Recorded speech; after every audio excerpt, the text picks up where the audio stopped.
الله الرحمن الرحيم. الحمد لله رب العالمين والصلاة والسلام على رسول الله صلى الله عليه وسلم. maamulka degmada ugu horeeya gudoomiyaha iyo ku-xigeenadiisa, shacabka degan degmada Afgooye, baxda saxaafadda dhammaan assalaamu calaykum waraxmatullaahi wabarakaatuh. maanta waa maalin axada, taariikhduna ay tahay 22 bishii 8 2020 kulankani wuxuu ku saabsan yahay ama uu daaran yahay war ka soo baxay taliska ciidanka asluubta Soomaaliyeed oo uu shalay ka hadlay afhayeenka ciidanka asluubta oo ku aadanaa inuu ka hadlay arrin runtii qusaysa maamulka gobolka Shabeellada Hoose iyo kan degmada Afgooye oo runtii uu ku sheegay in dhul ku yaala degmada Afgooye ay leeyihiin ciidamada asluubta ayaguna ay ka hadli karaan arrinkaasna uu asagu quseeyo dadka degan ay ayuu ku ogyihiin. waxaan rabnaa afhayeene degmada Afgooye waxay ka tirsan tahay gobolka Shabeellada Hoose. Shabeellada Hoosena waxay ka tirsan tahay runtii dawlad goboleedka Koonfur Galbeed.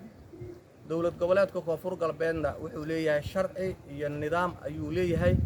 nidaamkaasina runtii wuxuu u adeegayaa bulshada degan runtii gobolka Shabeellada Hoose iyo dhammaan dawladda Koonfur Galbeed.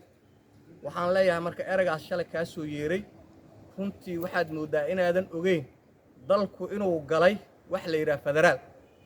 Koonfur Galbeed waxay ka soo bilaabataa siinka dheer waxayna ku agtaa Ceel Berde, 3 gobol ay ka tirsan tahay. dawlad goboleed Koonfur Galbeed la yiraahdo madaxweyne Cabdicasiis madaxweyne ka ah, dadka u khidmeeya ee maaragtay wakiilka uga gobolka Shabeellada Hoose ama degmadana waa annaga haddeer ku jawaabayna kala hadlayna eragii shalay soo jeedis. dadkani waxay ka tirsan yihiin dawlad goboleedka Koonfur Galbeed waxayna degan degmada Afgooye.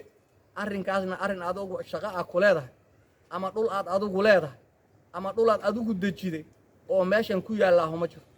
mar haddii federaal la gaaray dhul walba iyo deegaan walba wuxuu hoos yimaadaa state-ka goobtaas xukum.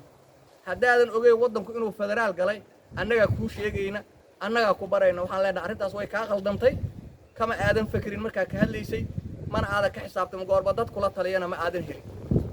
waxaan rabaa marka waan ogaa warkaas taliyaha runtii kusimaha taliska ciidanka asluubta Soomaaliyeed Generaal Cabdikariin waxay ahayd inuu asagu sidiisaba arrinkaas waxay ahayd maaragtay inuu kaala taliyo laakiin waxaan u maleeyaa inuu asagu ku soo diray.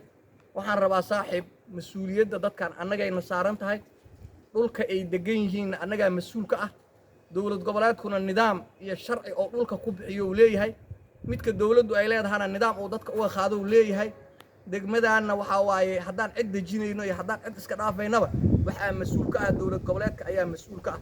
marka waxaan rabaa adiga iyo cidda kula midka ah oo berrina soo hadli doon waxaan rabaa inay ka waantoobaan dhul aadan ka qaadi karin dawlad goboleedka Puntland ama Jubbaland ama Galmudug aadan ka qaadi karin inaad Shabeellada Hoose iyo state-ka maaragtay dawlad goboleedka Koonfur Galbeed aad u soo doontana cid ka yeelaysa ma jirto. dawlad goboleedkaanuna sidiisaba dhicis maaha waa dhamays qof ka yeelay in xadgudub lagu sameeyana ma jirto. dadkaana anaga mas'uulka ah insha Allah ta'ala degmada Afgooye iyo degmooyinka kalena inaan jidad u bixino oo qurxino oo nidaamino oo dadka masaakiinta u gargaarno oo cidii meelay degta la inaan dejinana anaga xaq u leh waana aan dejinaynaa.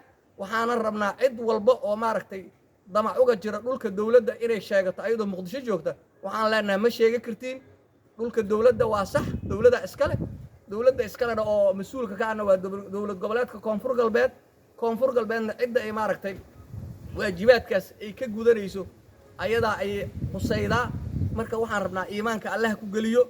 hadda waxaan u maleynayaa marka arrinkaas intaasna waa kugu filan yahay annaga inaan ku nasteexaynaa nasaaran waajibaadka nasaaran waa sida waxaan leeyahay dadka goobaha dawladdu ay leedahay degan ee warqadaha maaragtay hay'adaha aan shaqada ku leen ka soo qaadanaya u haysta inay warqad u haystaan warqadaha haysatiin waa baadil.